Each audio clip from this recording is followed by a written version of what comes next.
গঙ্গাসাগরের মুড়িগঙ্গা ২ নম্বর পঞ্চায়েতে ২১ নম্বর বুথে বেলা ১২টা থেকে হঠাৎই ইভিএম মেশিনে যান্ত্রিক ত্রুটি দেখা যায়। এর ফলে ১ ঘন্টারও বেশি সময় ধরে ওই বুথে ভোট গ্রহণ প্রক্রিয়া সম্পূর্ণ বন্ধ রয়েছে। মেশিনের সমস্যা দেখা দেওয়ার সাথে সাথেই বুথের প্রিসাইডিং অফিসার সেক্টর অফিসে খবর দেন। খবর পেয়ে ঘটনাস্থলে পৌঁছান নির্বাচনী আধিকারিকরা। যান্ত্রিক ত্রুটি খতিয়ে দেখে মেশিনটি মেরামত করার বা প্রয়োজনে নতুন ইভিএম আনার চেষ্টা চলছে। তীব্র গরমের মধ্যে লাইনে দাঁড়িয়ে থাকা ভোটাররা এই ঘটনায় ক্ষোভ প্রকাশ করেছেন। বেলা বাড়ার সাথে সাথে ভিড় বাড়লেও মেশিন বিকল হয়ে থাকায় অনেক ভোটারই ফিরে যাওয়ার উপক্রম করছেন।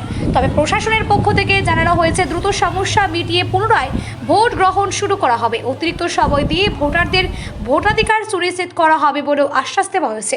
ব্যুরো রিপোর্ট, আমতা 24/7।